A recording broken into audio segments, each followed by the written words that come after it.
Puji nama Tuhan bersama seluruh imam yang melayani tempat ini. Menyapa Bapak Ibu sidang jemaat sekalian. Shalom. Shalom. Sekali lagi shalom saudara. Shalom. Selamat berjumpa kembali dalam ibadah pendalaman Alkitab kita di sore menjelang malam hari ini. Kalau tadi kita sudah beraktivitas dari pagi hingga sore menjelang malam hari, kini tiba saatnya saat ini kita akan mempersiapkan diri kita untuk kita masuk di dalam hadirat Tuhan, di dalam pujian dan penyembahan kita kepada Tuhan. Kita mau bersyukur untuk segala berkat Tuhan yang kita boleh nikmati sampai saat ini. Mari sebelum kita masuk di dalam penyembahan, saja kita semua tundukkan kepala kita satu dalam doa. Bapa, kami bersyukur untuk hari ini Engkau masih memberikan satu kali lagi kesempatan kami boleh datang untuk bersyukur kepadamu Tuhan. Kami boleh datang membawa pujian, membawa penyembahan kami Tuhan. Bahkan sebentar kami boleh mendengarkan firman-Mu. Kami percaya semua karena berkat dan anugerah-Mu dalam hidup kami. Kini tiba saatnya Tuhan, kami mau bersyukur. Kami mau memberikan hidup ini Tuhan, untuk kami boleh memuliakan Engkau, untuk kami boleh mendengarkan setiap firman-Mu Tuhan. Terima kasih Tuhan, terima kasih. Segala bentuk pekerjaan roh-roh jahat yang mencoba mengganggu ibadah kami mau ikat, kami patahkan, kami hancurkan di dalam nama Tuhan Yesus Kristus. Mari Tuhan Engkau yang tutup bungkus kami dengan kuasa darah-Mu. Kami percaya hadirat-Mu ada di tengah-tengah kami. Kami boleh rasakan itu Tuhan ketika kami sungguh-sungguh memuji dan menyembah Engkau. Terima kasih Tuhan, terima kasih. Kami siap untuk menyembah-Mu di dalam nama Tuhan Yesus Kristus. Haleluya. Amin. Kami membawa ucapan syukur kami Tuhan. Kami membawa hidup kami Tuhan. Terima kasih Tuhan. Mari sama-sama katakan, Bapa ku persembahkan. Bapa, ku persembahkan tubuhku sebagai persembahan yang hidup, kudus, dan yang berkenan padamu, sebagai ibadah yang sejati. Sekali lagi katakan, Bapa ku persembahkan tubuhku. Bapa, ku persembahkan tubuhku sebagai persembahan yang hidup Tuhan. Kudus dan yang berkenan kepadamu. Amin. Sebagai ibadah yang sejati. Sembahkan Tuhan, ku sembahkan Tuhan, ku serahkan hidupku kepadamu, untuk kemuliaan nama-Mu Tuhan. Oh, nama-Mu ku sembahkan,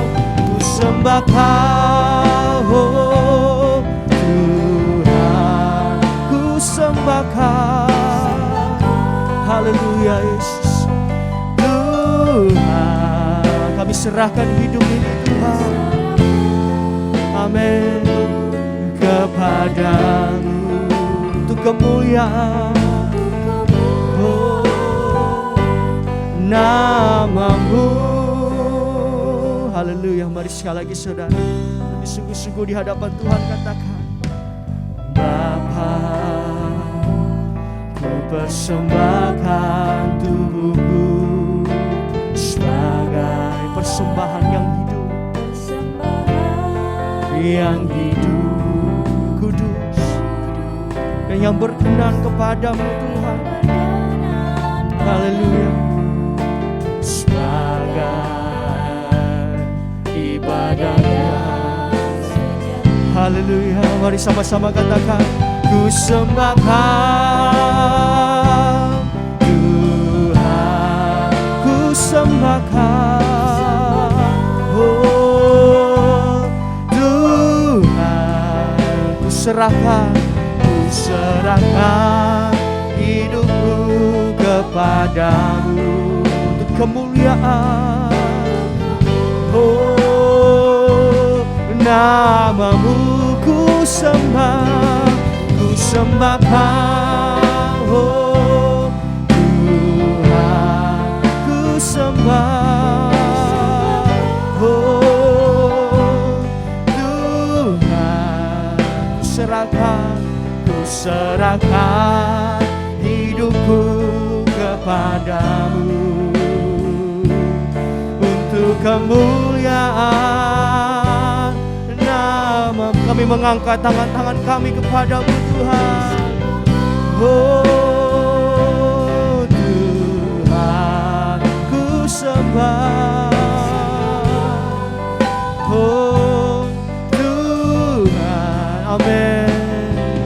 Ku serahkan hidupku kepadamu untuk kemuliaan namamu. Ku serahkan hidupku, ku serahkan hidupku kepadamu untuk kemuliaan namamu. Kami serahkan seluruh hidup ini Tuhan untuk kemuliaan namamu. Terima kasih Tuhan. Haleluya. Mari kita mau lebih lagi di hadapan Tuhan sambil kita mau angkat satu nyanyian. Biarpun gunung-gunung beranjak. Haleluya.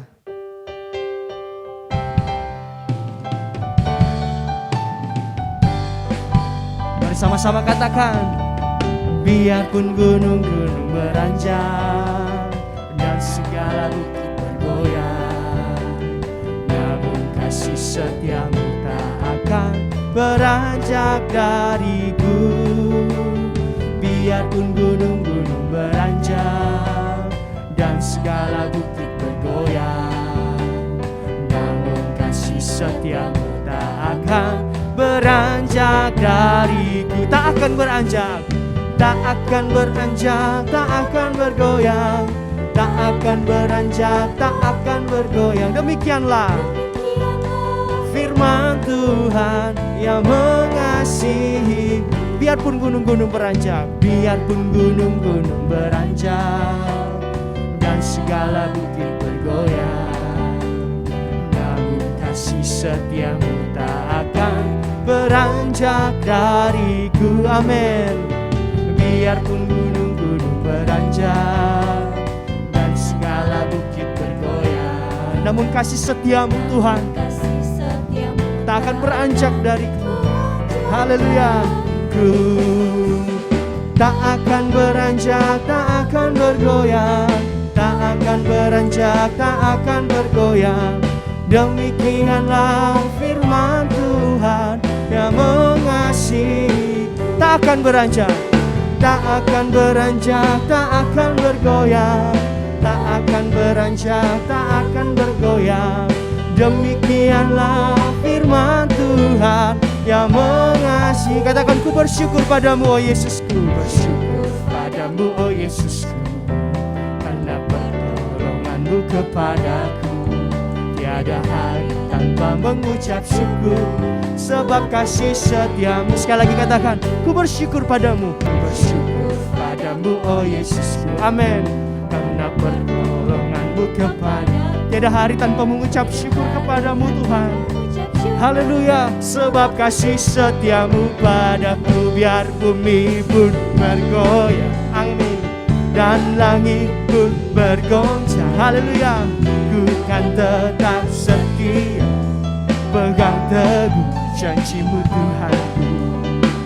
Biar gunung pun beranjak dan badai pun mengamuk, tetapi firman-Mu tetap kekal selama. Sekali lagi katakan, ku bersyukur padamu oh Yesusku, ku bersyukur padamu oh Yesusku, karena pertolongan-Mu kepadaku. Amin.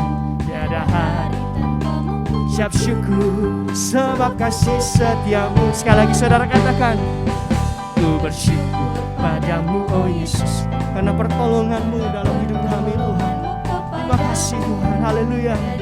Tiada hari tanpa mengucap syukur kepadamu, sebab kasih setiamu padaku. Biar bumi pun bergoyang dan langit pun bergoncang, ku kan tetap setia. Amin. Pegang teguh janjimu Tuhanku. Haleluya.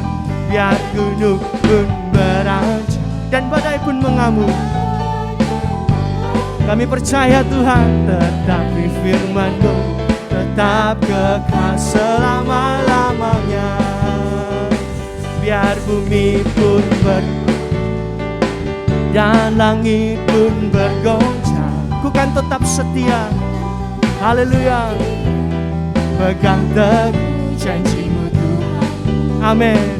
Biar gunung pun berancam dan badai pun mengamuk, katakan, tetapi firman-Mu tetap kekal selama-lamanya. Tetapi firman-Mu tetap kekal selama-lamanya.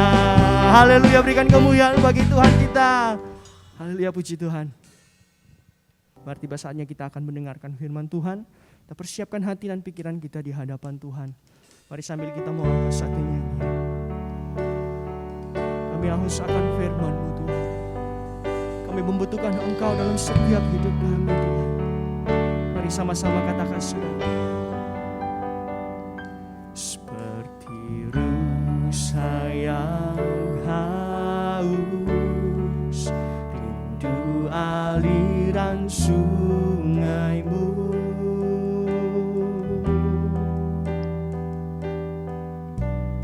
Hatiku tak tahan menunggu-Mu. Amin.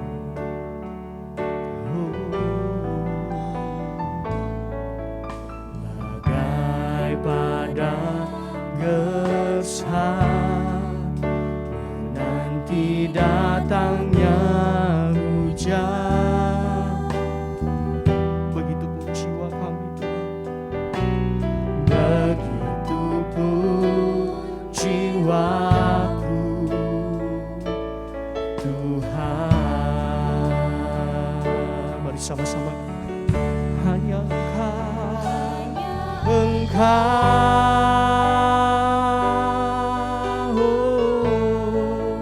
pribadi yang mengenal hatiku. Tiada yang tersembunyi bagimu Tuhan, tersembunyi bagimu.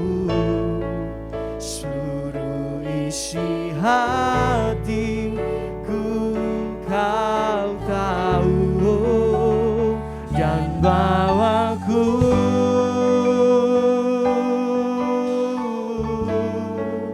untuk lebih dekat lagi padamu. Amin. Tinggal dalam indahnya dekapan kasih-Mu Tuhan.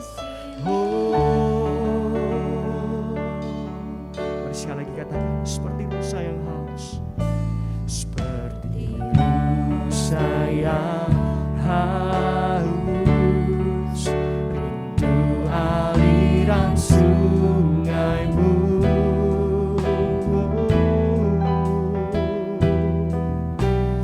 Hatiku tak tahan menunggu-Mu.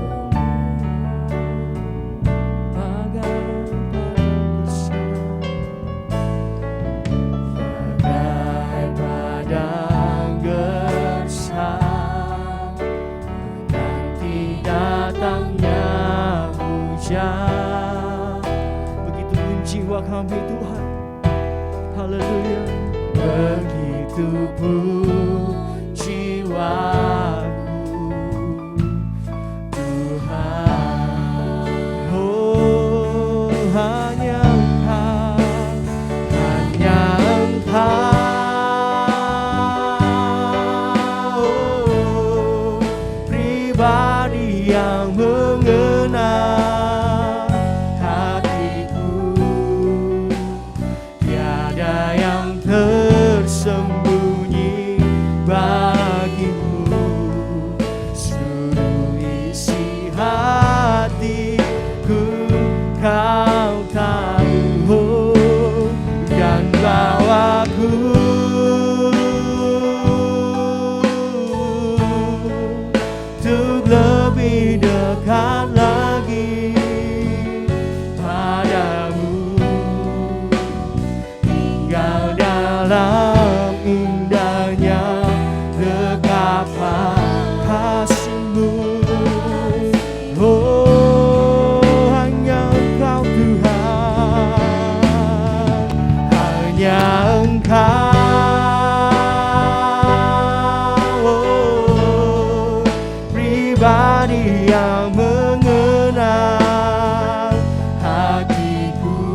lebih dekat lagi padamu, tinggal dalam indahnya dekapan kasih-Mu.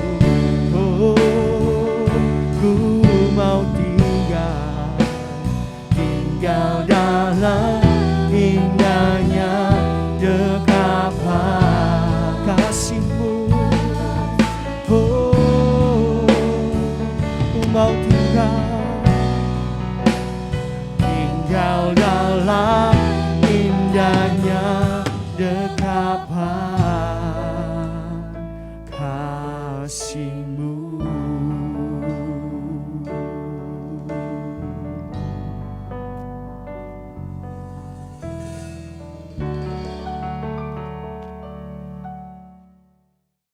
Terima kasih Tuhan, anugerah-Mu terlalu berlimpah.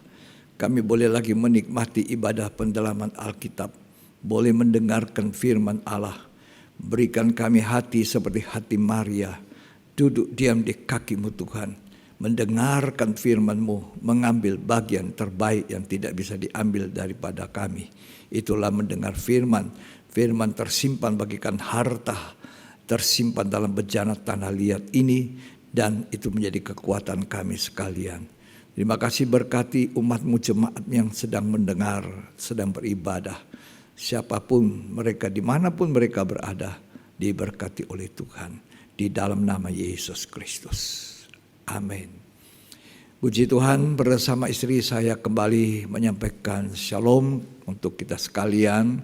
Dan hari ini kita bersama-sama membaca kitab Wahyu pasal 8.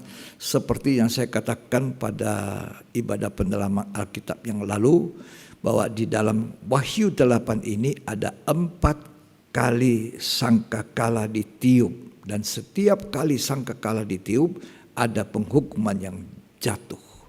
Wahyu 8 ayat 6 sampai ayat 7. Dan ketujuh malaikat yang memegang ketujuh sangkakala itu bersiap-siap untuk meniup sangkakala. Ya. Lalu malaikat yang pertama meniup sangkakalanya, dan terjadilah hujan es dan api bercampur darah, dan semuanya itu dilemparkan ke bumi, maka terbakarlah sepertiga dari bumi dan sepertiga dari pohon-pohon, dan hanguslah seluruh rumput-rumputan hijau. Sekarang Wahyu 8 ayat 8 dan 9. Lalu malaikat yang kedua meniup sangkakalanya, dan ada sesuatu seperti gunung besar yang menyala-nyala oleh api dilemparkan ke dalam laut, dan sepertiga dari laut itu menjadi darah, dan matilah sepertiga dari segala makhluk yang bernyawa di dalam laut, dan binasalah sepertiga dari semua kapal. Ya, ayat 10, 11 silakan. Lalu malaikat yang ketiga meniup sangkakalanya, dan jatuhlah dari langit sebuah bintang besar, menyala-nyala seperti obor, dan ia menimpa sepertiga dari sungai-sungai dan mata-mata air. Ya. Nama bintang itu ialah Absintus, dan sepertiga dari semua air menjadi absintus, dan banyak orang mati karena air itu, sebab sudah menjadi pahit. Ayat 12 sampai 13. Lalu malaikat yang keempat meniup sangkakalanya, dan terpukullah sepertiga dari matahari, dan sepertiga dari bulan, dan sepertiga dari bintang-bintang, sehingga sepertiga daripadanya menjadi gelap, dan sepertiga dari siang hari tidak terang, dan demikian juga malam hari. Lalu aku melihat, aku mendengar seekor burung nasar terbang di tengah langit dan berkata dengan suara nyaring, "Celaka, celaka, celakalah mereka yang diam di atas bumi oleh karena bunyi sangkakala ketiga malaikat lain yang masih akan meniup sangkakalanya." Jadi ini 4 sangkakala yang ditiup. Sangkakala pertama, kedua, ketiga, keempat. Semuanya itu berakhir dengan penghukuman. Dan masih ada 3 sangkakala yang akan ditiup oleh malaikat. Dan itu juga jatuh penghukuman. Hukuman materi 7 sudah kita baca dan belajar. Walaupun tentu tidak sempurna. Ya. Tapi paling tidak kita sudah dengar 7 penghukuman materi. Nah, sekarang kita ada di 7 penghukuman sangkakala. Dan nanti kita akan ada di 7 penghukuman cawan murka Allah. Semuanya berakhir dengan penghukuman sampai bumi habis. Alkitab berkata bahwa Tuhan akan menghancurkan bumi. Kita sudah baca pada kesempatan ibadah pendalaman kita yang lalu, tetapi kita mau baca lagi Yesaya 24. Ya. Ayat 1 sampai 6 itu kalau kita baca terus sampai ayat 20 itu bumi dihancurkan. Yesaya 24, tolong baca perikopnya saja. Nubuat tentang akhir zaman, bumi dihancurkan. Bumi dihancurkan. Ini nubuat akhir zaman. Kita di akhir zaman. Tidak ada zaman lagi sesudah ini. Ini zaman terakhir. Dekat Yesus datang kembali pada kali kedua. Itu akhir zaman akan segera berakhir. Dan nubuatnya adalah apa? Yesaya mengatakan bumi akan dihancurkan. Ayat 3. Bumi akan ditanduskan setandus-tandusnya. Bumi akan ditanduskan setandus-tandusnya. Terus. Dan akan dijarah sehabis-habisnya, sebab Tuhanlah yang mengucapkan firman ini. Ya, Tuhan yang mengucapkan. Tidak ada yang salah. Keselamatan sudah lebih dekat dari waktu kita percaya. Ini waktunya kita bangun dari tidur rohani. Jangan tidak percaya, percayalah.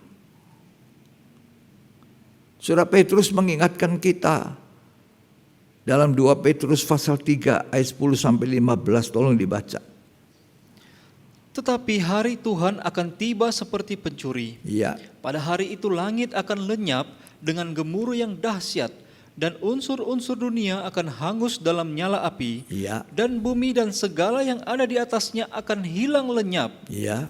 Jadi, jika segala sesuatu ini akan hancur secara demikian, Ya. betapa suci dan salehnya kamu harus hidup, Ya. yaitu kamu yang menantikan dan mempercepat kedatangan hari Allah. Ya. Tuhan melalui Petrus mengatakan, dia bernubuat, dunia akan dihancurkan. Api belerang. Ya, karena demikian maka betapa suci salehnya. Inilah kesempatan. Kita masih jauh dari sempurna. Kesalehan kita kadang-kadang seperti kain yang gampang kotor itu.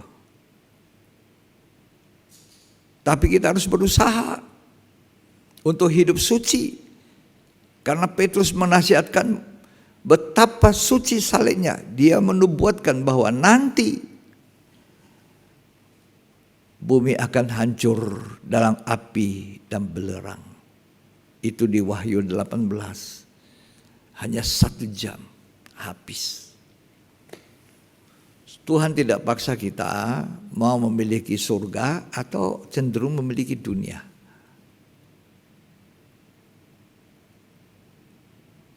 Zaman saya masih remaja, ketika saya ada di Surabaya, om saya adalah seorang hamba Tuhan, seorang gembala.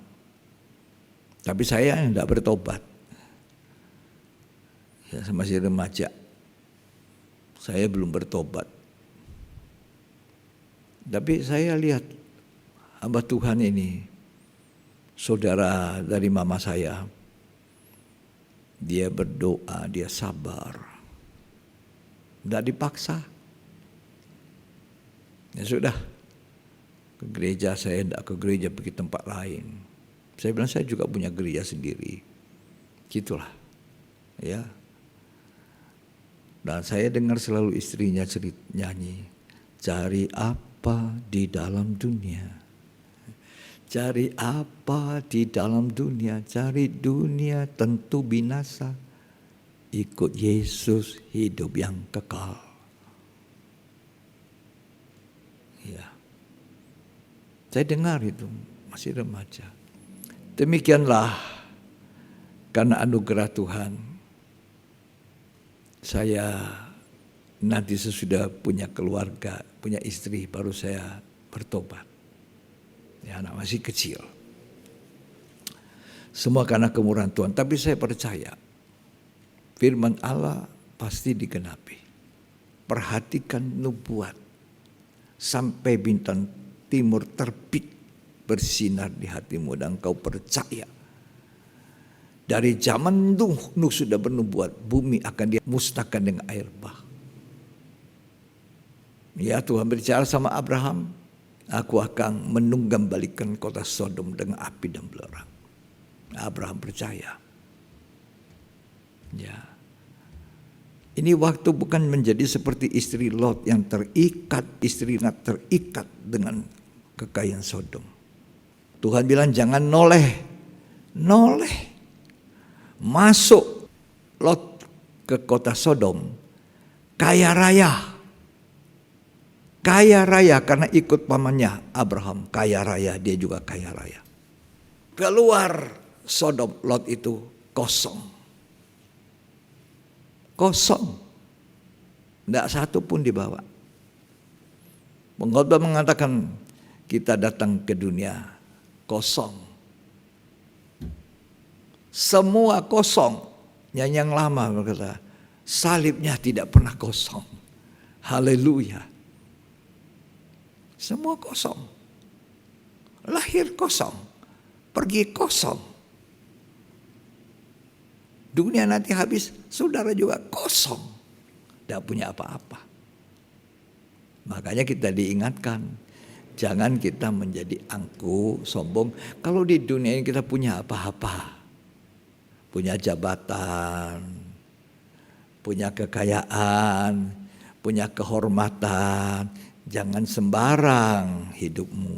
Lalu berbuat dosa suka-sukanya. Lu jadi pendeta. Itu juga cuma kemurahan Tuhan. Jadi gembala sidang, itu juga kemurahan Tuhan. Jadi pengurus apapun, itu juga cuma kemurahan Tuhan. Ya, dunia kosong. Salib tidak kosong. Puji Tuhan.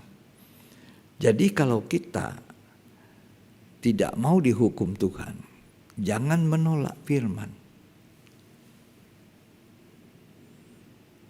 Karena firman itu pasti digenapi. Memang dunia habis kita belum tahu, belum lihat. Tapi kalau kita dengar, baca dari kitab Kejadian zamannya Nuh, Tuhan sudah bilang sama Nuh, aku akan menghukum bumi.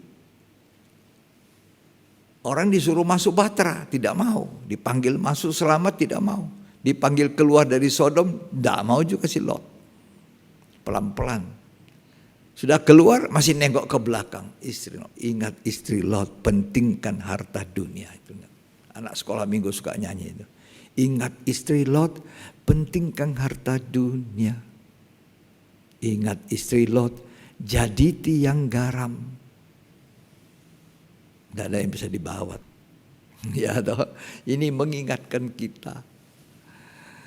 Waduh, dunia itu dihancurkan, sangkakala ditiup, hancur. Mulai sepertiga, nanti habis semua sampai Wahyu 18. Alkitab ini tidak dusta. Tuhan itu ada. Tuhan saya yang saya beritakan itu ada, hidup. Ya, karena itu jangan menolak firman. Ibrani 12 ayat 25. Jagalah supaya kamu jangan menolak Dia yang berfirman. Sebab jikalau mereka yang menolak Dia yang menyampaikan firman Allah di bumi tidak luput, apalagi kita, jika kita berpaling dari Dia yang berbicara dari sorga. Ya, jangan menolak firman. Jangan menolak. Lanjut dibaca.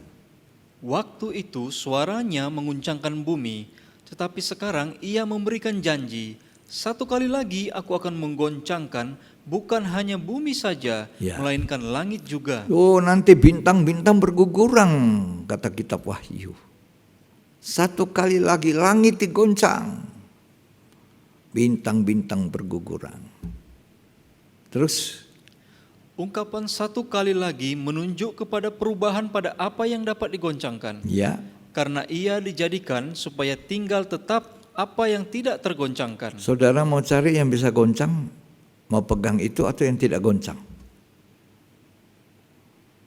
Ya, mau cari itu yang hening, sejuk, tenang di surga, atau yang Wahyu 8 ayat 5, dunia menggelepar. Mau cari yang mana? Yang goncang atau yang tidak?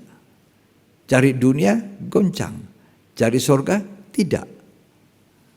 Lalu bagaimana harus hidup kalau mau cari surga? Silakan terus.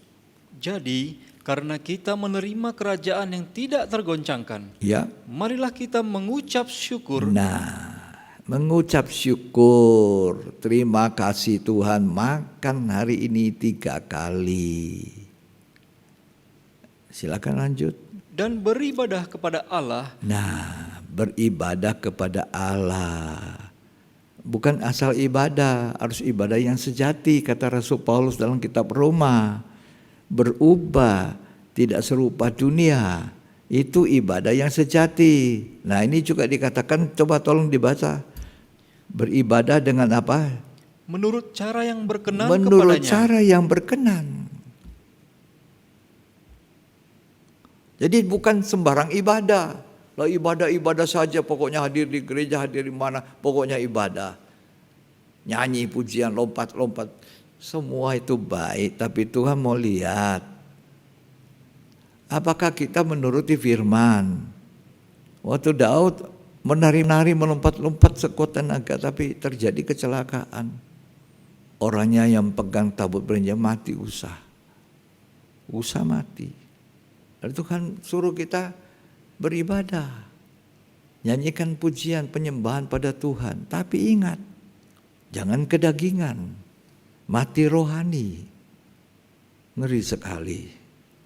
Lanjut. Dengan hormat dan takut. Hormat dan takut. Sebab Allah kita adalah api yang menghanguskan. api yang menghanguskan. Ngeri sekali. Karena itu jangan menolak firman. Jadilah seperti perwira Kapernaum. Perwira Kapernaum itu orang yang sangat menghormati sepatah kata itu firman Tuhan. Dia datang kepada Yesus, hambaku di rumah sakit, tolonglah sembuhkan. Yesus bilang, sekarang saya mau ke rumahmu. Oh jangan, tak usah. Aku tidak layak. Tuhan berkata saja satu kata. Misalnya sembuh, cukup. Sehat, cukup.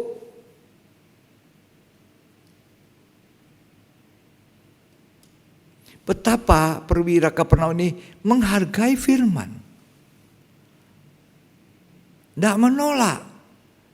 Satu kata. Begitu dihargai. Jangan kita dengar firman ribuan kata. Waktu yang 1 jam dianggap terlalu lama. Terlalu banyak. Padahal itu banyaknya kita bisa kumpulkan, catat. Namanya belajar, catat, baca lagi, diulangi, baca lagi, diulangi. Jangan menolak firman. Hargai seperti perwira Kapernaum. Lalu Tuhan berkata, "Kamain, aku tidak menemukan di bangsa Israel ini iman seperti ini. Tidak aku temukan. Pulanglah, sembuhlah hambamu di rumah." Sembuh. Kalau kita menghargai firman, kita hidup. Saya percaya. Maria dari Betani duduk di situ di kaki Tuhan, terus begitu menghargai firman, dia terima itu firman, dia terima sampai hidupnya penuh firman. Marta sibuk, walaupun namanya sibuk melayani Tuhan, tapi kalau kita tidak punya saat teduh, ada waktu kita melayani musik di gereja, puji-pujian, pujian penyembahan yang dikehendaki Tuhan di akhir zaman. Itu kegiatan rohani yang paling Tuhan tunggu, penyembahan kita. Tapi itu tidak bisa mengurangi kesendirian kita dengan Tuhan di kamar kita. Dengar itu firman, membaca itu. Ya. Lalu Tuhan bilang sama Marta, Maria itu memilih bagian terbaik yang tidak pernah bisa diambil. Itu apa? Duduk di kaki Tuhan, dengar itu firman. Butir-butir kata firman itu bagaikan harta yang disimpan dalam bejana tanah liat daripada Maria. Dan itulah jadi kekuatan yang melimpah dalam hidupnya. Karena di dunia ini kita perlu kekuatan. Kekuatan itu firman.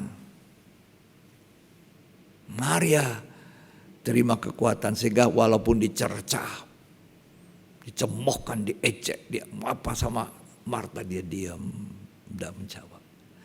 Ada ketenangan di dalam mendengar firman. Firman itu menenangkan kita. Amin. Ya, itu Maria.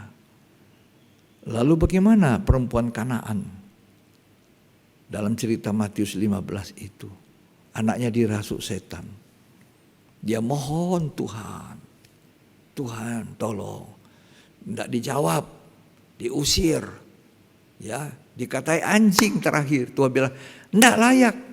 Ngambil roti yang memang disediakan untuk anak-anak dikasihkan pada anjing.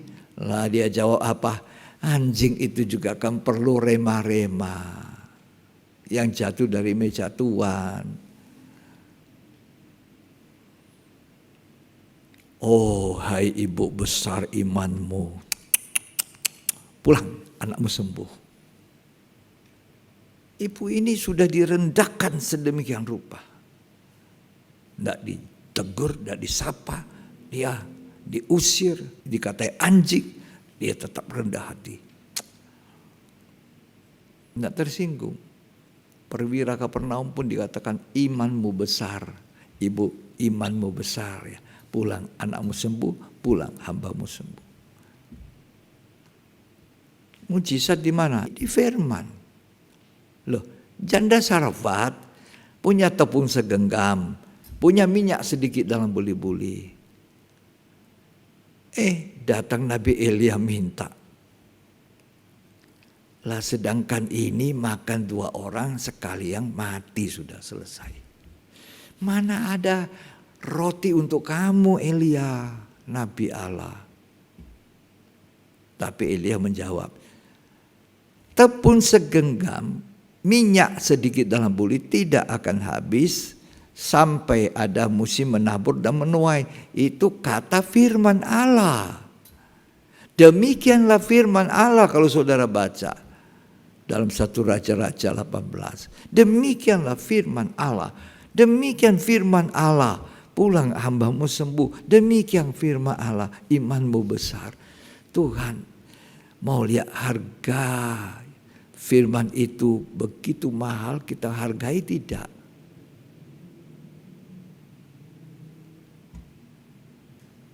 Jangan tolak.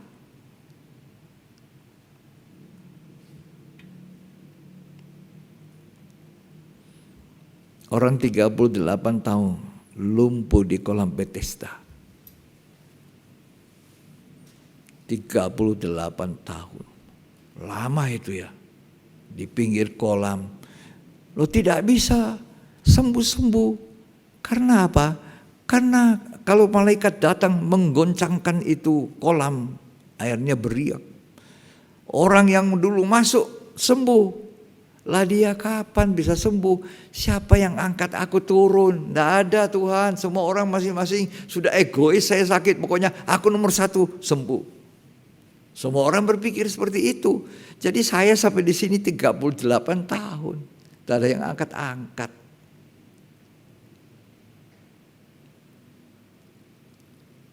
Tiga 38 tahun lama loh. Tuhan tanya sama orang ini, maukah engkau sembuh? Dijawab apa? Tidak ada orang membawa aku turun kalau airnya goyang. Jadi orang ini berharap orang tolong. Orang, manusia. Kalau kita harap manusia, lain kali kecewa.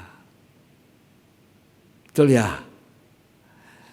Tapi harap sama Tuhan tidak pernah kecewa. Makanya orang menyanyi, tak pernah kecewa, mengiring Tuhan, tak pernah kecewa. Pemain musik bisa kecewa, hamba Tuhan bisa kecewa, jemaat Tuhan bisa kecewa. Kalau berharap manusia, 38 tahun di situ terus. Lalu kata Tuhan apa? Sekarang aku bilang, angkat tilammu. Tuhan cuma bicara, angkat. Dia tidak tahu dari mana dapat kuasa. Dia angkat tilamnya, pikul, jalan. 38 tahun. Itu kuasa firman. Saudara percaya kuasa firman? Mari kita baca Injil Yohanes 5. Ayat 5 sampai 9, silakan. Di situ ada seorang yang sudah 38 tahun lamanya sakit. Iya. Ketika Yesus melihat orang itu berbaring di situ, dan karena ia tahu bahwa ia telah lama dalam keadaan itu, berkatalah ia kepadanya, "Maukah engkau sembuh?" Maukah engkau sembuh? Jawab orang sakit itu kepadanya, Ya. "Tuhan, tidak ada orang yang menurunkan aku ke dalam kolam itu Ya. apabila airnya mulai goncang." Dengan kecewa, dengan suara setengah melas begitu, dia bilang, "Tuhan, tidak ada orang angkat saya." Dia harap ini Tuhan mau tunggu, Tuhan tunggu saya, nanti kolam Tuhan ini angkat saya ya. Kira-kira begitu dalam batinnya, pikirannya, aduh ini orang tanya saya, pasti dia mau tolong saya. Tapi belum dia ucap apa-apa, lanjut dibaca. Dan sementara aku menuju ke kolam itu, orang lain sudah turun mendahului aku. Ya. Kata Yesus kepadanya, "Bangunlah, angkatlah tilammu dan berjalanlah." Ya. Dan pada saat itu juga sembuhlah orang itu, lalu ia mengangkat tilamnya dan berjalan. Nah, apa Tuhan gendong dia masuk di kolam? Apa digendong turun ke kolam sama Tuhan? Tidak. Tuhan bicara apa?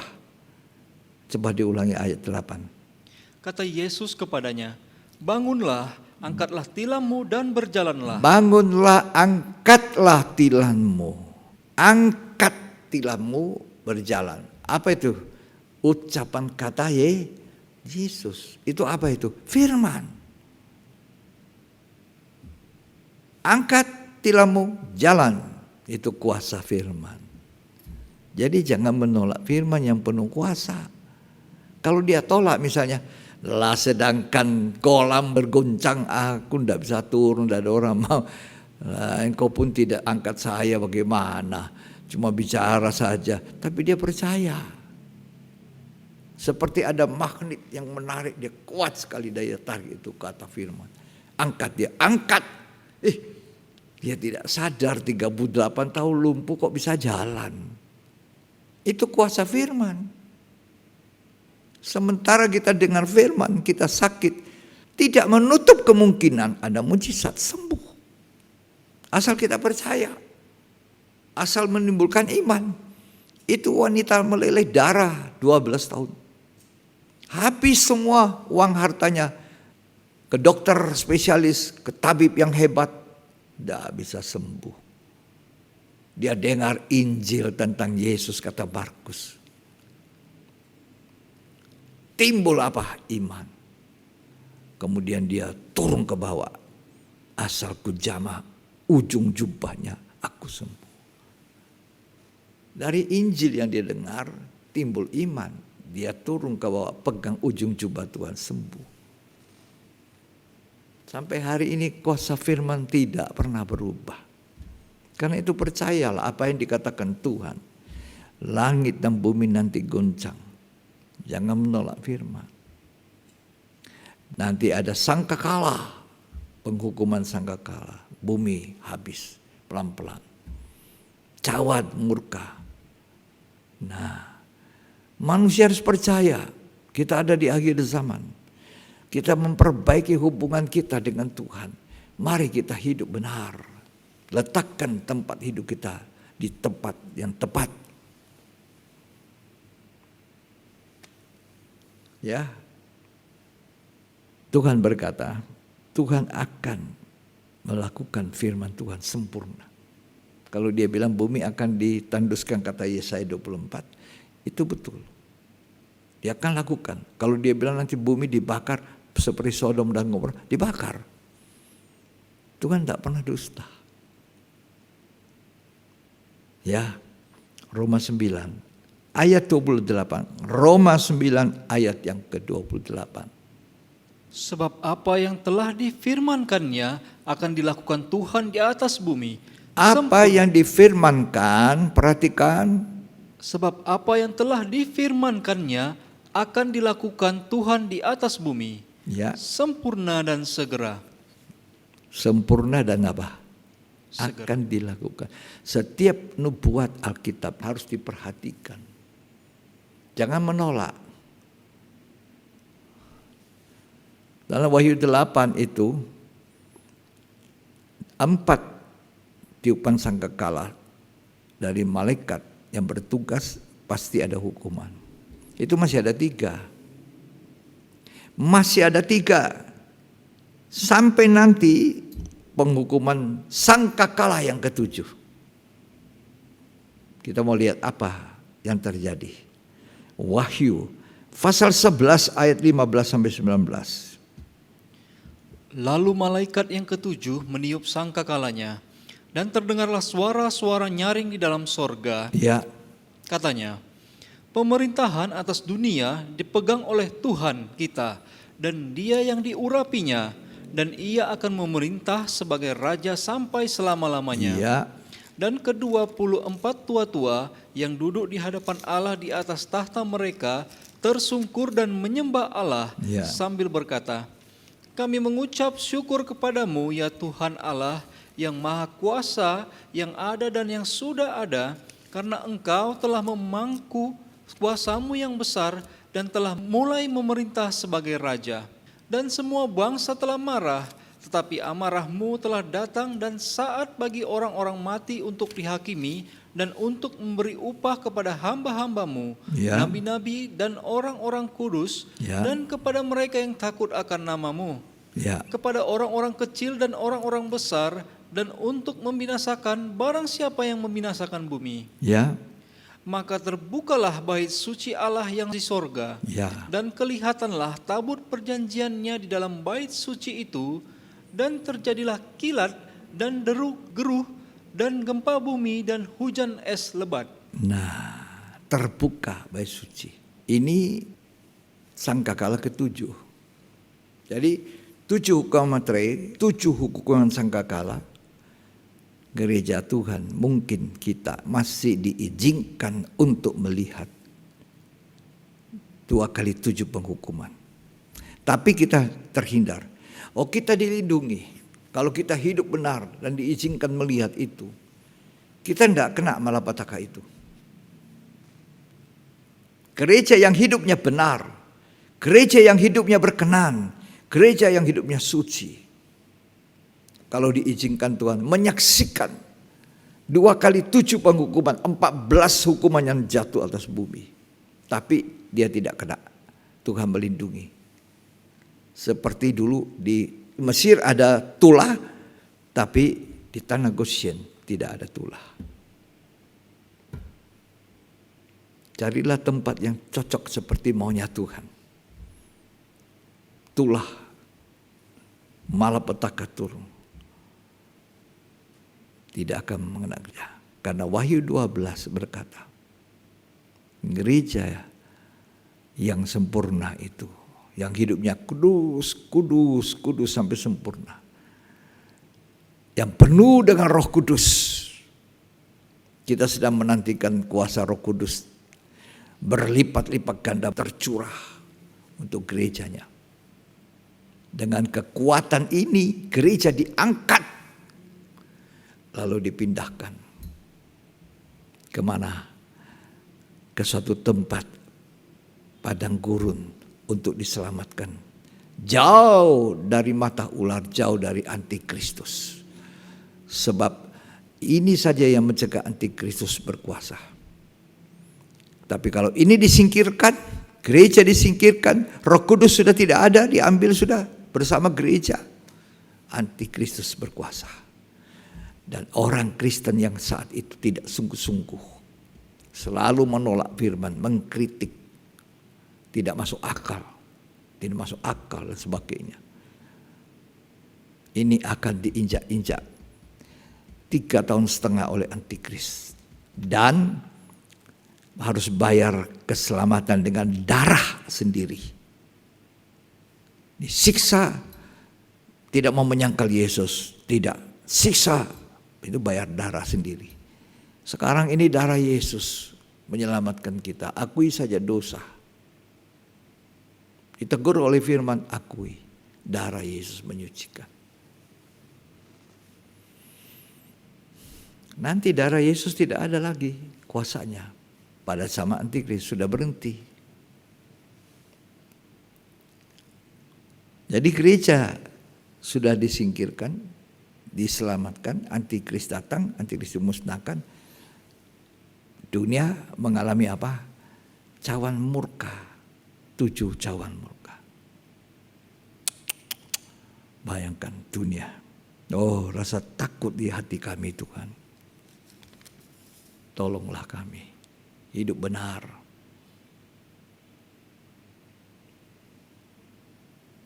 Nah, hidup suci. Firman tidak pernah berubah. Dulu, hari ini, sampai selamanya. Tadi Wahyu pasal yang ke-11 ayat 19 saya ingin baca. Maka terbukalah bait suci Allah yang di sorga, dan kelihatanlah tabut perjanjiannya di dalam bait suci itu. Ya. Dan terjadilah kilat dan deru guruh, dan gempa bumi dan hujan es lebat. Jadi terbuka bait suci. Terbuka. Tuhan itu membukakan dirinya. Dan apa yang kelihatan? Tabut perjanjiannya. Betul? Itu yang kelihatan. Tabut perjanjian. Dalam pengajaran tabernakel, tabut perjanjian itu diletakkan di dalam ruang maha suci. Tabut perjanjian itu terdiri 2 bagian. Bagian pertama itu peti, petinya tabut perjanjian, dan bagian kedua tutupannya. Perbedaannya adalah petinya tabut itu dibuat dari kayu penaga. Kayu penaga. Ya. Tapi banyak pori-porinya. Dari pori-pori kayu itu bisa keluar getah. Supaya tidak ada getahnya keluar, maka disalut emas di dalam dan di luar. Di luar dan di dalam. Peti itu menggambarkan kita gereja Tuhan. Anak-anak Tuhan. Asalnya kayu, daging, perbuatan daging telah nyata. Galatia 5 ayat 19 sampai 21 berkata, itu nyata dari hidup kita. Pori-porinya keluar sebuah getah-getah. Hidup kita seperti itu. Setelah kita disalut, Roh Kudus memenuhi hidup saya. Disalut, pori-pori tidak ada lagi, tidak ada keluar getah. Yang keluar itu yang baik, buah-buah roh, kasih, sukacita, damai. Kalau salutnya sudah sempurna, peti itu tidak ada sedikit kayu lagi. Waduh, sekarang ini kita kayunya masih banyak. Aduh Tuhan, ampuni saya. Saya selalu minta ampun Tuhan, ampuni saya. Keluar lagi kayu saya, keluar lagi getahnya dari. Selalu begitu, keluar lagi, keluar lagi. Salut. Sampai sempurna penyalutan. Mana kayunya? Tidak ada. Tuhan mau kita gereja Tuhan sempurna di dalam sampai di luar. Luar sampai dalam. Omong kita A, ini memang juga A. Sekarang kita banyak basa-basi. Omongnya A, hatinya C. Gitu ya. Mazmur 12 ayat 3. Mereka berkata dusta, yang seorang kepada yang lain. Mereka berkata dengan bibir yang manis dan hati yang bercabang. Oh, enggak apa-apa teman, cuma begitu. Enggak apa-apa, pada hatinya apa-apa. Ya toh? Berkata dengan bibir yang bercabang. Ya toh? Terus? Biarlah Tuhan mengerat segala bibir yang manis Ya. dan setiap lidah yang bercakap besar. Ya. Dari mereka yang berkata, dengan lidah kami menang. Ya. Bibir kami menyokong kami. Nah. Siapakah Tuhan atas kami? Itu mesti disalut dengan Roh Kudus. Keilahian Tuhan. Sempurna. Ya. Lalu kalau sudah selesai disalut emas luar dalam, ditaruh 3 benda. Buli-buli emas berisi mana, itu menunjuk kepada firman Allah, roti dari langit, ya, yang itu menjadi peringatan waktu zaman Musa di Keluaran 16, simpan dalam buli-buli itu di dalam tabut. 2 loh batu yang dipecahkan Musa, dibuat lagi yang baru, ya. Dan kemudian tongkat Harun yang bertunas yang menghentikan semutan orang yang mau jadi pemimpin. Itu disimpan semua jadi peringatan. Masuk di dalam peti perjanjian atau tabut perjanjian. Lalu ditutup. Tutupannya ini asli emas. Semuanya emas, tidak ada kayunya. Itu menggambarkan Allah Tritunggal, yaitu Tuhan kita Yesus. Tutupannya itu adalah Allah Anak, 2 kerubian itu adalah Allah Bapa, Allah Roh Kudus. Allah Tritunggal tapi satu. Dia tutup. Itu kepala.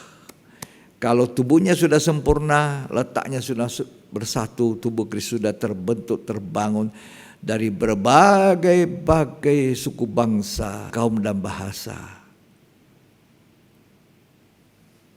Dari berbagai-bagai aliran sinode yang percaya Yesus.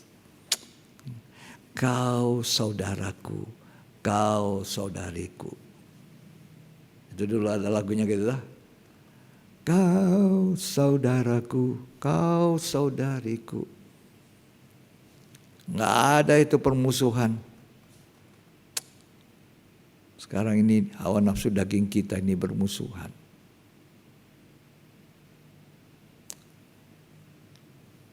Sempurna.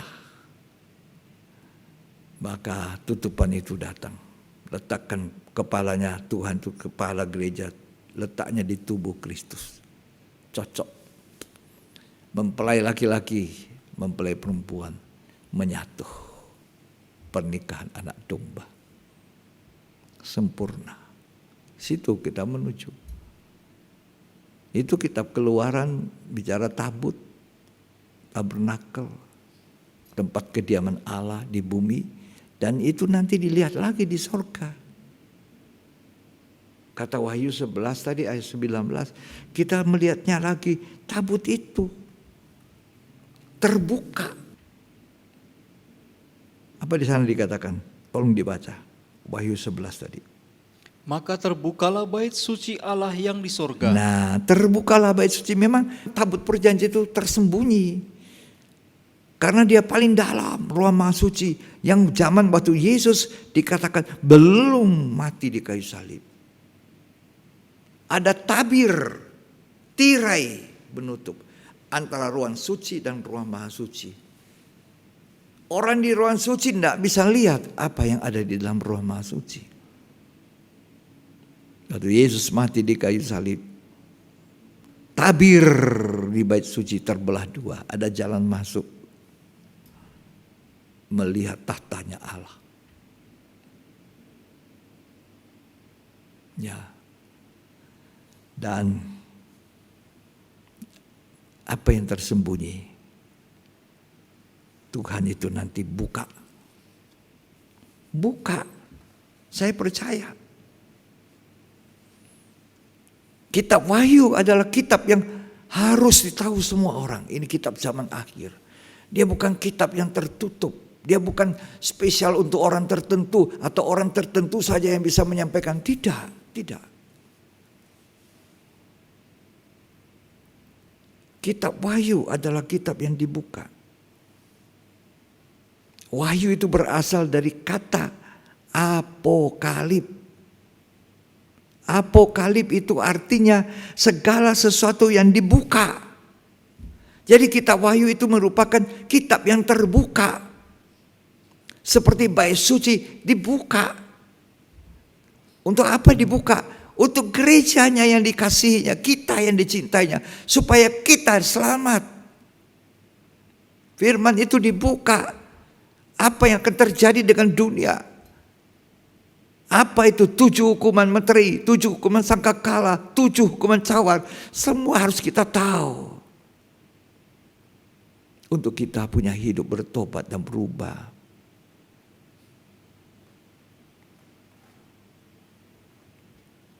Kitab Wahyu bukan kitab tersembunyi. Kitab yang dinyatakan, kitab yang terbuka. Supaya hari-hari ini kita juga merupakan surat yang terbuka. Orang bisa baca hidup kita. Surat yang terbuka yang dapat dibaca.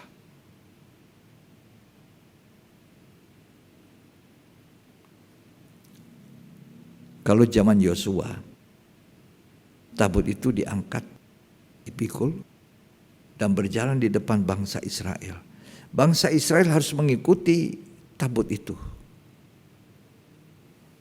Mata mereka terus melihat.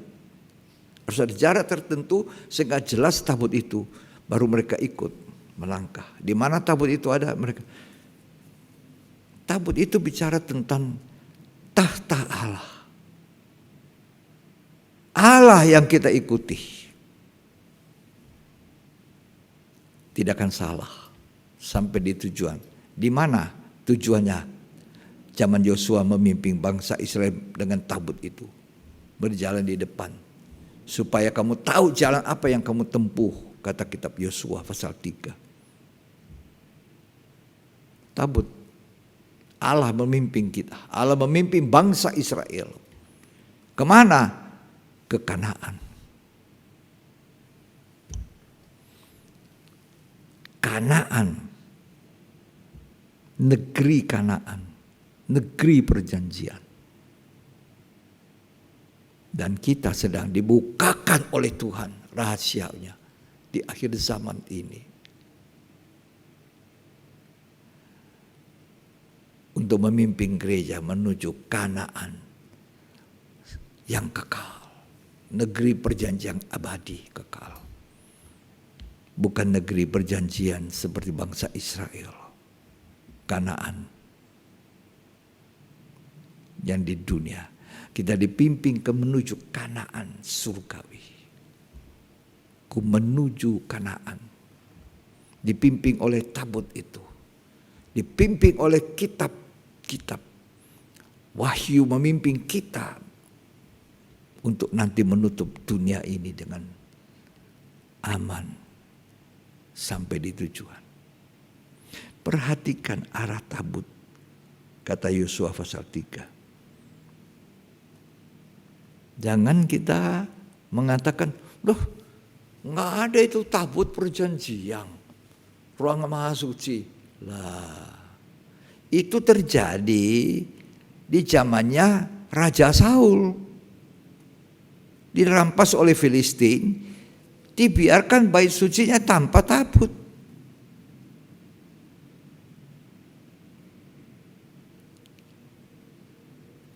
Tapi waktu Daud naik tahta, dia masuk bait suci kurang satu. Tidak sejahtera saya, tidak ada hadirat Tuhan.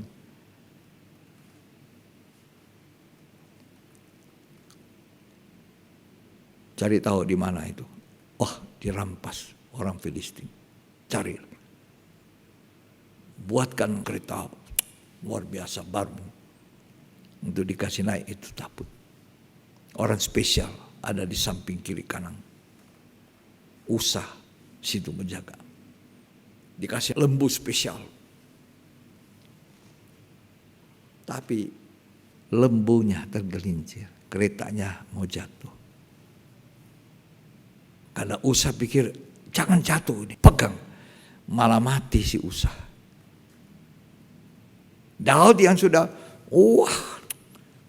pujian penyembah, teriak, tarian, musiknya ramai sekali. Tapi ini tidak cocok dengan maunya Tuhan. Pada pendalaman Alkitab lalu saya bilang, Tuhan mau kita jadi seperti kemenyan. Doa orang kudus, pujian penyembah, tapi bukan kedagingan kita. Karena persembahan hidup kita harus persembahan hidup yang kudus, bukan kedagingan. Ya, ini yang mesti dijaga para penyanyi, penyembah, pemusik, jaga itu. Jangan justru yang keluar daging. Mati, marah Daud. Sudah, bahaya ini tabut. Bawa ke rumahnya Obed-Edom. Wah, Obed-Edom diberkati.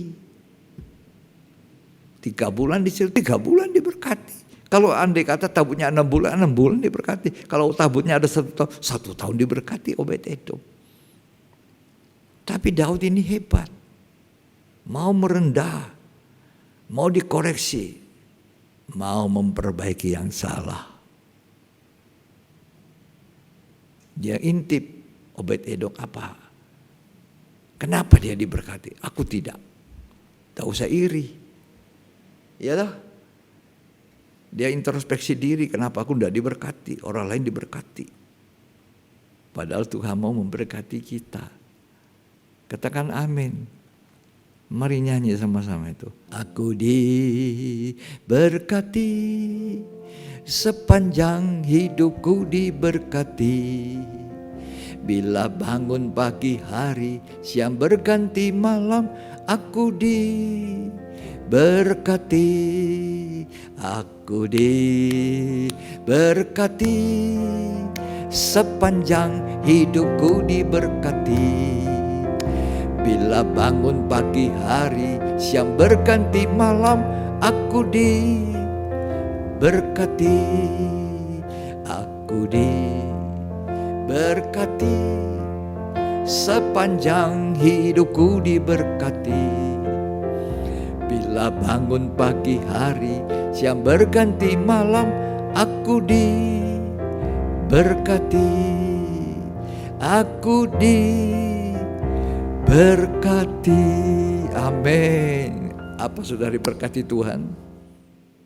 Tuhan janjikan berkat, bukan kutuk. Ya. Nah, nanti kutuk akan jatuh ke bumi, tapi kita dihindarkan.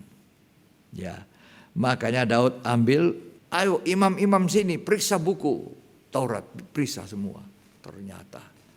Ternyata tabut itu tidak boleh sembarang orang menjamah, dan tidak boleh dikasih kereta, tidak boleh. Cuma bisa apa? Dipikul. Dipikul sama siapa? Orang Lewi. Tidak boleh sembarangan. Pikul baru ada penyembelihan binatang setiap 6 langkah. 6 langkah itu langkah manusia. Angka 6. Kita berbuat salah, harus ada korban penghapus dosa. Manfaatkan darah Kristus, itu harta kita. Ya.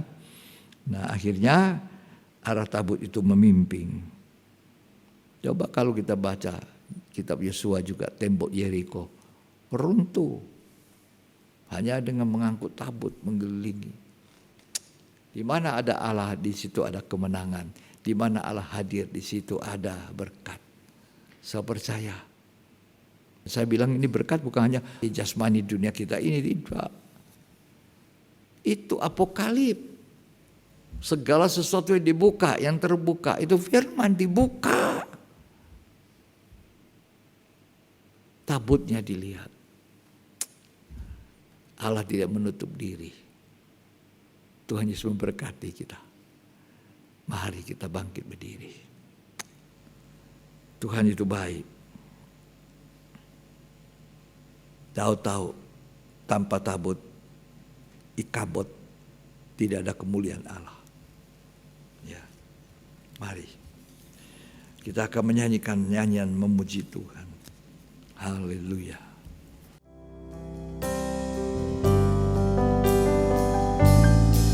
Sanjung kau di tempat tinggi, sebab engkau imam besar aku.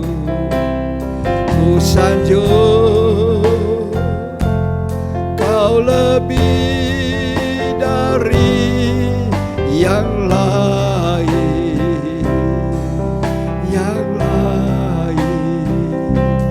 Dan ku datang menyembahmu, Yesus.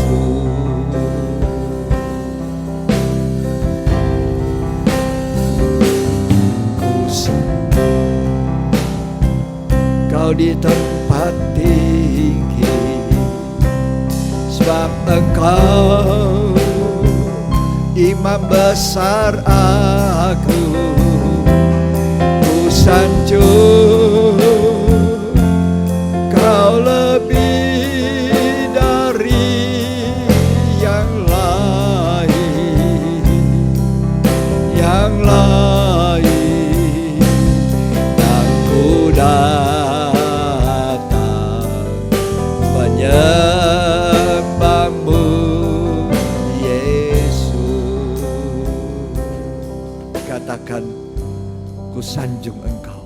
Mari kita bangkit berdiri di rumah. Semua kita berdiri. Angkat tanganmu. Bait Allah yang di sorga terbuka. Ada kehadiran Allah, tabut Allah.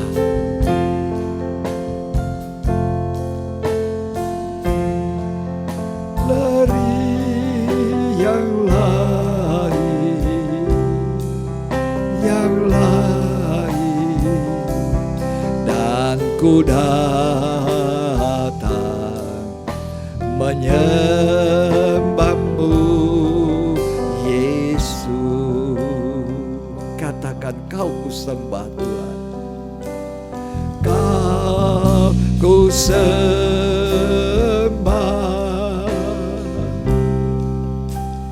kau ku sembah,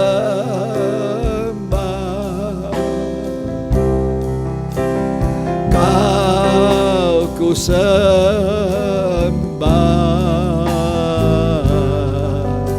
oh Tuhan.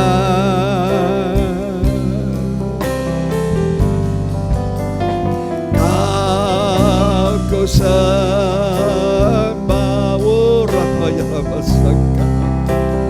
Kau ku sembah,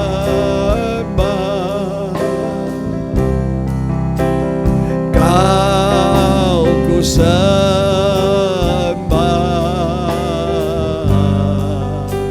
oh Tuhan. Sebab Engkaulah Tuhan yang maha tinggi.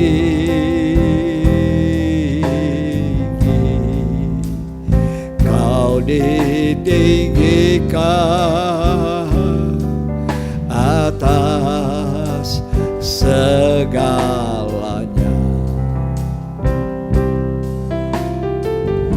Sebab Engkaulah Tuhan yang maha mulia.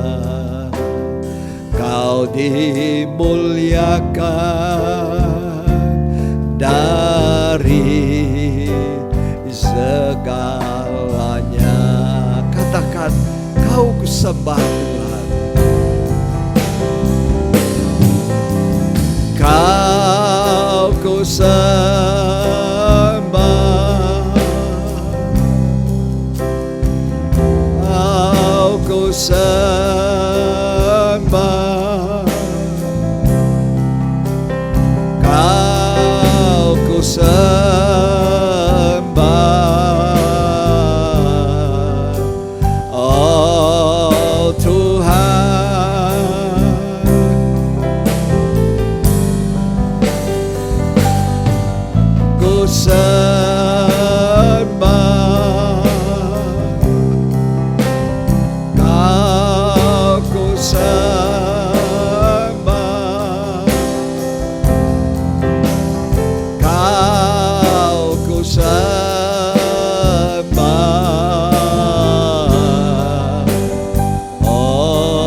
Tuhan satu-satunya yang tinggal tetap.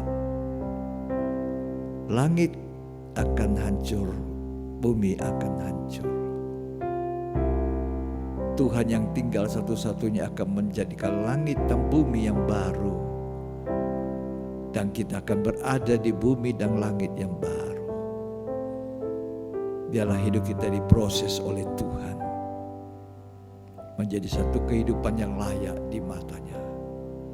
Terima kasih Tuhan buat firman Allah.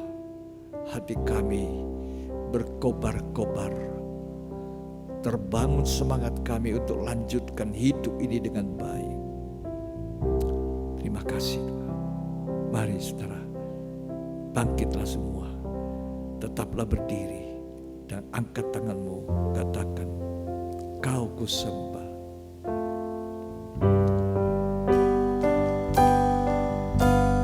Kau kusembah,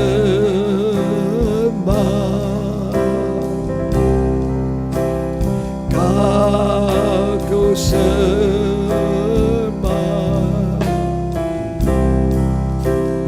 Kau kusembah,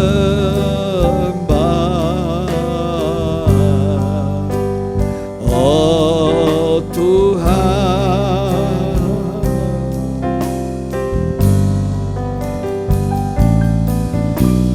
Kau kusembah,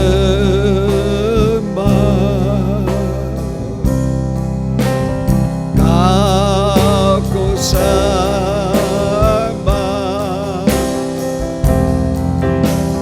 Kau kusembah,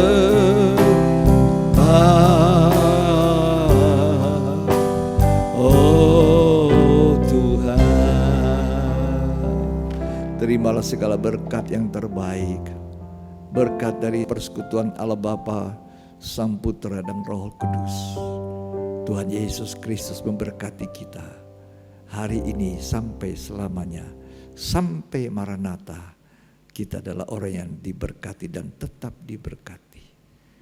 Terimalah berkat itu di dalam nama Tuhan Yesus Kristus yang diberkati. Sama-sama katakan amin.